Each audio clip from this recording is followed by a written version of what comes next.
smo v Ljubljano in gremo domov s pogodbo, če gre vse v redu.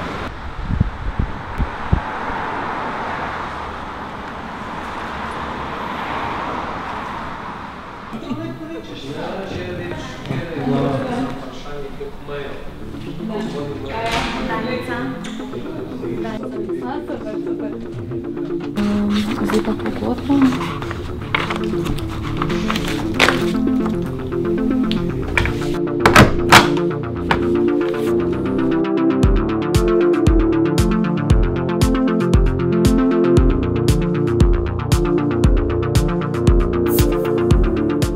Da bomo snemali celoten proces nastajanja projektov, tako da bomo tudi vsako aktivnost posneli intervjuje z ljudmi, ki delajo tik preden, da se vidi, da to ni spet tako enostavno, ki dobiš sredstva in super, ne? Tako da to je del.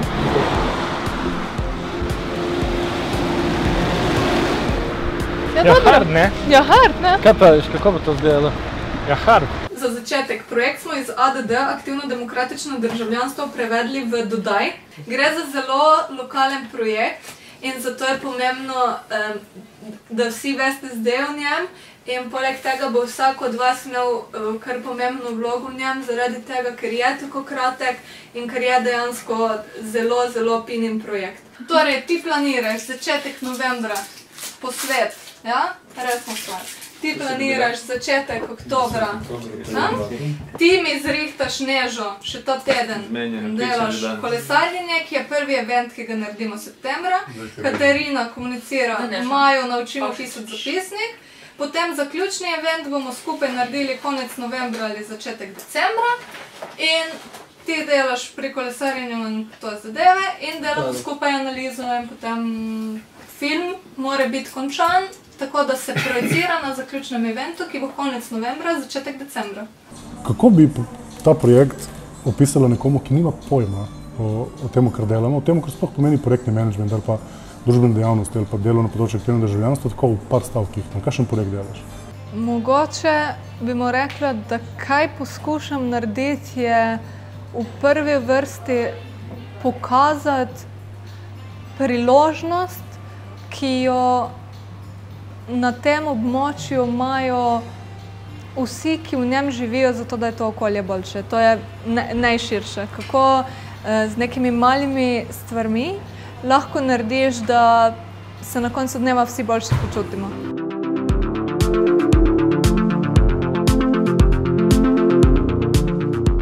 Kaj bomo delali oziroma kaj smo počeli? Delavnice v srednjih šolah in na fakultetah za krepitev teh socialnih kompetenc, potem en obsežen del predstavlja analiza stanja zadovoljstva mladih v vseh treh občinah. Všeč mi je ideja analize, ki dejansko, kot je omenil prej Borut, mislim, da zadnja je bila narejena leta 2005. Ampak to za občino Koper? Samo in izključno za občino Koper in še ta je bila, bom rekel, po strokovnosti tako.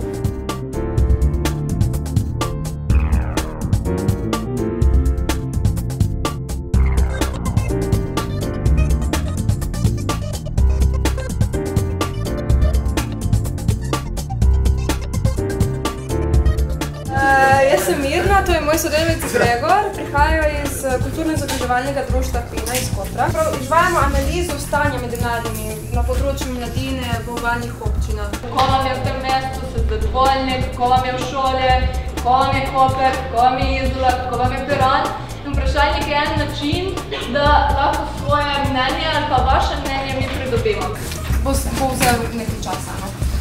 Bi prosila, da kljub temu bodite koncizni, da odgovorite res na vsa vprašanja, ki so označena z zvezdico, ta so obvezna, bi pa prosila, da se potrudite, da tudi druga. Čim več predlogov izberemo, kot sem predložila. Analiza ni bila nekaj, kar smo načrtovali v taki izvedbi. Zgodilo se je zato, ker ko sem prišla na to, zdaj pride ta faza realizacije in je pomembno, ker najprej pišeš projekt, imaš eno predstavo, kaj mora biti, potem pride ona faza, ko dejansko ugotoviš, kje si. In kar je zanimivo, kar je mogoče najbolj problematično tudi za to območje je, da področje mladine ne obstaja. Ne obstajajo strategije, še huje, ne obstajajo analize, ne obstajajo dokumente. Kar je mene presenetilo, še posebej glede na to, da je tukaj v končni fazi znanstveno-raziskovalno središče, tukaj je univerza, so izobražene občine, gospodarsko uspešne občine in to, da dejansko nimaš čem operirati, da sploh ne veš, na čem si, je problematično tako, z vidika nevladnih organizacij tudi v končni fazi. Se sprašuješ, kako pa pol delaš letne plane, jih sploh delaš, kdo jih dela, kako načrtujemo, kdo analizira, kdo evalvira, kaj počnemo.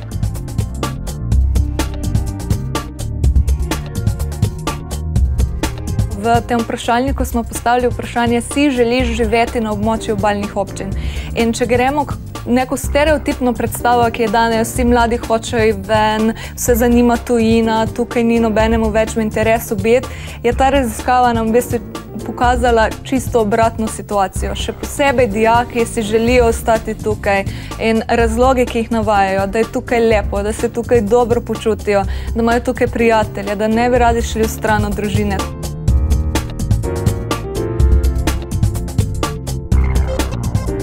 Torej pokazati mladim, kako bi lahko izgledale stvari, pokazati oblastem, kako bi lahko izgledale stvari, pokazati nevladnikom, kakšne možnosti so in vsem dati tudi zelo pomembno vedeti, kaj izgubljajo s tem, ko sami niso dejavni. To je ful stvar za Pino. Zdaj Pino misli, da ima neko zaupanje ljudi. Pač to je za nas test. Če zdaj pač tam ne bo nobenega, pomeni A, da jim je vseeno, ali pa B, da te noben ne jemlje resno, da bo kaj z tega. Pač jaz zdaj verjamem, da ima Pina ime tako, da zaupajo, da bo nekaj z tega in da je folk toliko pripravljen in angažiran, da za svoje mesto bo pa to naredil. Ne, še bo. Ampak da vem tvoj ta način, pristop, mišljenje, da... To je. Ok, me sploh ne skrbi. Danes bomo tukaj v bistvu prvenstveno, da zvem čim več vaših tudi pogledov o tem, kako vi se počutite v mestu Koper, kaj za vas pomeni občutek varnosti in kakšne občutke tudi v vas buja mesto. Za začetek bi želela, da opravimo eno kratko anketo o vašem občutku varnosti. To je zemljevid Kopra, kjer označite točke, ki se počutite varne in tiste točke, ki so po vašem mnenju degradirane. To se pravi, če so kakšni prostori, v katerih se počutite manj varno. Pot je potrebno popraviti, ni sanirana, ne pravi material, drsi, ko je dež. So zapuščene stavbe, mogoče nima urejene komunalne opreme.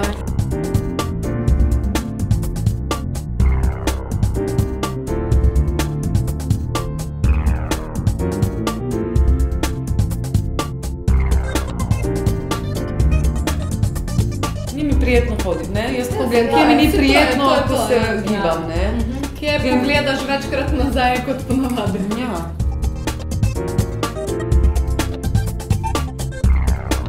Kaj se je dogajalo s tem delom v Kopru? Ta del so tukaj kaj predelali? Tukaj je bil kino in celo to.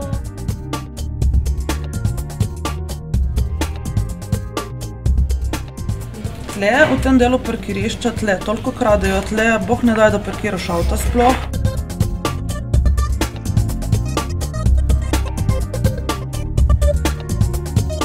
Ja, to je tržnica. Tržnica? Aha, tle notri in te ulice tle meni so še, recimo. Kreljeva, to je Kreljeva, ta, ja. Ta je res prav degradirana, je.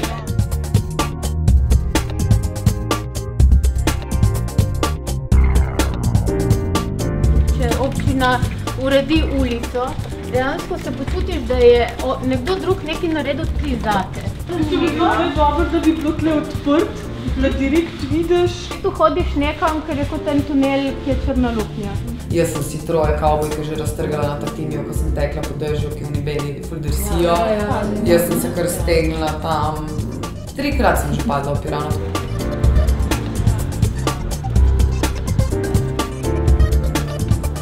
Že 10 let vsi grafiti tu s to marihuano in tako naprej.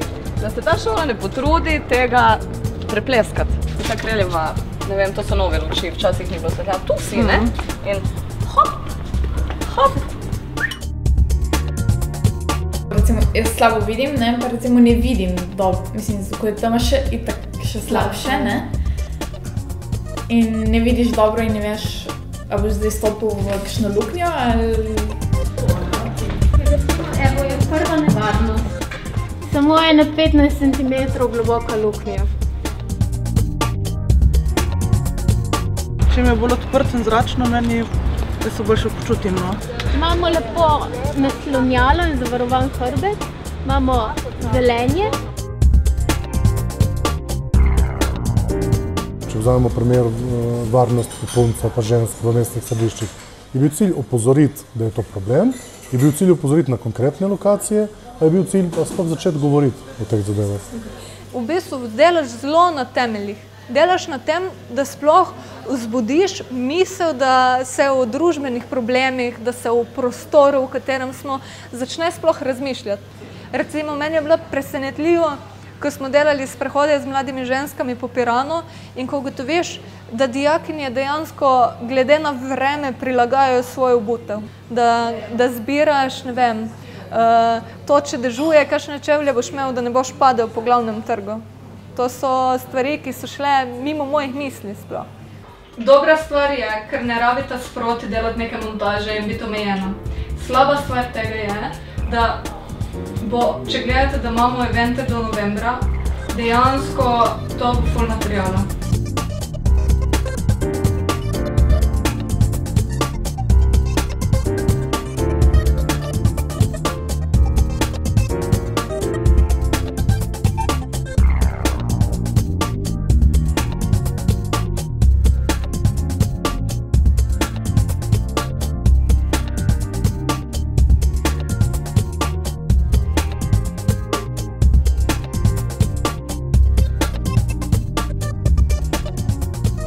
Lahko imaš še tako dober še tako dobre ideje, lahko še tako dober projektni menedžer si, če nemaš ekipe, ki je tam za tabo in ki je sposobna ne realizirati, ampak ti pomagati izvajati stvari, v bistvu nimaš nič. Enkrat, ko najdeš tako ekipo, v bistvu postaneš šele zelo, zelo razvajen.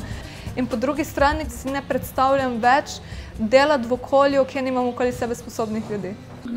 Ko se zmenimo, kam gremo, pospravimo zadeve in gremo. Oni, ki kolesarimo, ti gre spredaj, ti gre zadaj, jaz ko kolesarimo. Dobrodošli vsi na kolesarski izlet Pazi bužo. Ime že samo pove, da ne gre za navaden kolesarski izlet. Tu ideja je ravno to, da skušamo prispevati z našega vidika kot kolesarji nek input trem obalnim občinam, kje so tiste točke, kjer v bistvu mogoče bi se dalo kaj dodati, spremeniti, zato da bi naredili kolesarjenje tukaj bolj prijetno, bolj varno, bolj funkcionalno. Ja, bil je zanimiv uvod, na kar smo ob tednu mobilnosti preverili, s katerim prevoznim sredstvom se vozimo v službo. Našteli nekaj zelo nevarnih odsekov za kolesarje, okarali smo nepozorne voznike. Sledil je glavni šok. Kako je iz osrčja Kopra priti do kolesarske poti, ne da bi morali pešačiti ob kolesu. Naloga, ki so nam jo zastavili, je vendarle bila varno prikolesariti v Piran, ne da bi kršili cestno-prometne predpise. Legalna je ta varianta in potem po Vojkovem. Ja, sam le v kontra, po Vojkovem pa tudi ne moreš, ki je enosmerna, ne? Tako, tako. Sam kaj je tam, potem na unem pločniku je kolesarski del, ni? Do terminala. Mislim, da ne. Mislim, da je kolesarska... A ja, tam od zadnje. Ja, do tle. Do kloštora, tako. To je do tukaj. Ta del pa se ne da, ne? In gremo pol peš. Lahko tudi. Mislim, skupaj se moramo odločiti, vi izberite, povejte. Lahko gremo tle non-stop s kolesom. Ja, gremo s kolesom. Naslednja točka, kamor gremo, je Pietro Kopo, torej glavni trg v Izoli. Tam se bomo malo ustavili in spet se malo pomenili. Jaz bi vas prosil, da ko se vozimo, si probate malo zapolniti, opazovati točke in tako naprej. Ko bomo prišli, vas bom vprašal, da takoj zapišemo te zadeve, da jih ne pozabimo in potem se bomo skupaj pogovarjali o tem.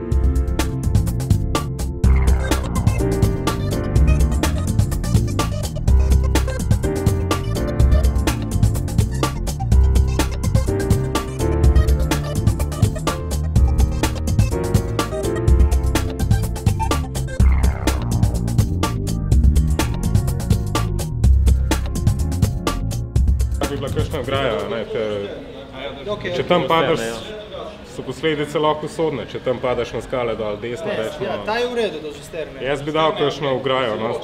Ako ne luknje, so bili pa netoni noce prazne in bojem pršel in... Skrat so videl kakšne nemške turiste, ker niso vedeli kam iti. In so zavijali tudi pod avtocesto, in so se potem vračali nazaj. Recimo tam je ful slabo značeno, kam gre Parencana, potem naprej pa sploh. Vsi rečejo, Koper ima ful kolesarcev, v bistvu ima ta ring, ne. V studiu pa zdaj pozdravljam Kristino Zelič, svetovalko župana na občini Izola. Dober dan, dobrodošli. Dober dan, pozdravljeni. Je kakšna možnost, da bi vzpostavili vir pitne vode na trasi mimo Izole? Menim, da ja. Tudi na rekreacijskem parku Livade, ki smo ga letos vzpostavili, imamo pitnik, tako da verjetno je izvedljivo tudi na kolesarskih poteh. Bomo to preverili in upam, da v kratkem vzpostavili.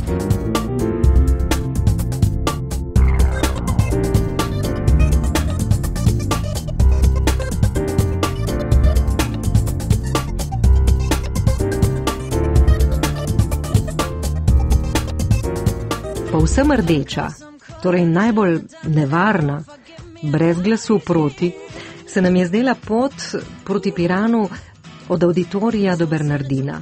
Naše najbolj mondeno, turistično, spa, obmorsko središče je brez kolesarske poti. Kako sem šla, jaz niti nisem videla, kam moram zaviti, kjer smer moram iti, kje za vraga grem čez cesto, a grem tle naravno, sam moram iti do tja, do križišča, a grem lahko čez, ali moram počakati na prehod za pešce, ali... Lahko bi kakšno lud zamenjali, ki očitno so dotrajene, ne delajo. Lahko bi naredili odvodnjavanje saj na stran, ker potem kolesari, ko prihajajo gor dol, vedno vjugajo mimo unih luž in tam, kjer kaplje. In dejansko, če malo razmislimo in gledamo pravila, sploh ni urejeno, na kratko.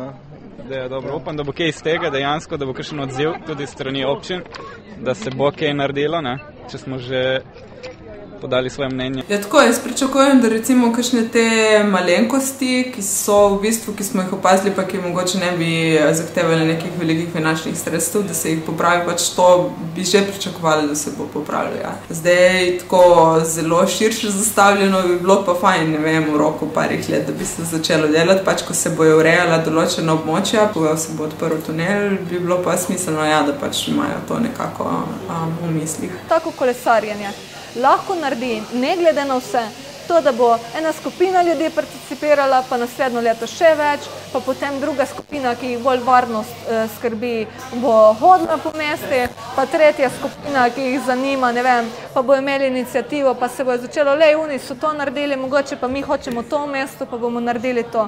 Kako bomo mi čez 5 let zagotovili, da Pina ne bo rabila vsako leto izvajati takih projektov, ampak bo kolesar, ko bo šel po mestu in bo videl stvar, ki ne štima, to nekomu javil.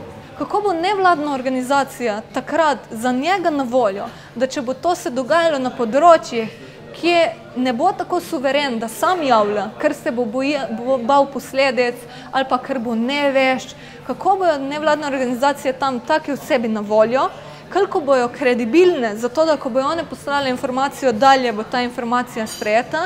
In tretja stvar, kdo bo tisti, ki bo to sprejemal, koliko bo on sposoben to sprejemati, koliko bo on kompetenten in koliko bo sploh imel v interesu karkoli narediti. In zdaj na vseh 3 točkah smo tam, kjer lahko začnemo delati. Sigurno je pa to, da cela družba ima osnovna znanja, osnovne veščine in osnovno željo ali pa ta duh aktivizma, ko rečeš, to me moti in zdaj bom jaz nekaj naredil, konstruktivnega. To je to. Pol smo zmagali, pol lahko gremo na naslednji sistem. Kateri so bili najtežji trenutki v izvajanju projekta? Definitivno administrativni. Torej, to je grda stvar nevladništva, bi jo jaz sklicala, ki se ji reče čakati na to, da pride razpis ven, ki veš, da bo prišel, ki je napovedan za decembra, ki bi naj prišel potem januarja in pride februarja, rezultati, ki bi naj bili marca in so aprila, podpis pogodbe, ki bi naj bil aprila in je julija, zaposlitev, ki jo moraš izvesti maja, pa ti jo potem upravičijo od avgusta. Kaj od tega ni? To ne? Ja, neodvisno, če grejo pod tisk. Ne, to smo dali pod oglaševanje. Čekaj. Študentska ne gre, pazi. Ne gre? Ne. Če bi mi šli takrat v zaposlitev, bi to lahko pomenilo likvidacijo naše organizacije. To je vendar z dobrimi nameni tega SSR in tako naprej, ampak lahko bi enostavno zaprli. Ta miselnost, ki jo je težko sprejeti za nekoga, ki se tako močno trudi spreminjati stvari na boljše, je prišlo do ene situacije, ki se jaz ne predstavljam. Jaz dajem denar od sebe, tebi. Jaz moram vedeti, zakaj ti ga dajem. In če meni ni jasno, zakaj ti ga dajem, in ti ga dajem zato, ker nekdo iz Bruslja ali pa nešče drug reče, pač ga damo, potem jaz lahko še tako dober projekt izvajam. Ma kaj to pomeni? Če oseba nad mano, tega pa pustimo stati, če ceni ali ne. Če ne ve, zakaj je to dobro. Zakaj potem daje? Pol, čeprav s tem sebi pljuvaš, rečeš, lej, dej v stran, poruši nevladni sektor do konca, ne ga držati tako, kot zdaj na tem, da preživi, spusti ga, vsemi napakami nevladnega sektorja, ki se jih hitruje treba zavedati, spusti ga, naj propade, počakaj, kaj se zgodi. Mogoče imaš prav, lej, mogoče nas ne rabi, mogoče delamo tako mali prispevek, da res nima smisla, da smo. Ukolikor pa misliš, da je ta sektor pomemben in da lahko prispeva, potem pa naredi tako, da boš naredil najboljše od njega, da boš dobil od njega in da boš izkoristil vse potencijale, ki, ne glede na vse, so dokazani, da jih nevladni sektor lahko prinaša. Že sama ideja, ne, da je ciljna publika tako, da se mladi družimo, ne, in da se večkrat dobimo, to bi priporočal tudi samomenu organizatorjem, tako da samo pozitivno lahko iztržimo. Verjetno imaš dosti prostora in možnosti, kje lahko največ, kar znaš, doprineseš. Ma ko uspeš vse, kar znaš, prenesti v tvoje lokalno okolje, to je, si naredil vse.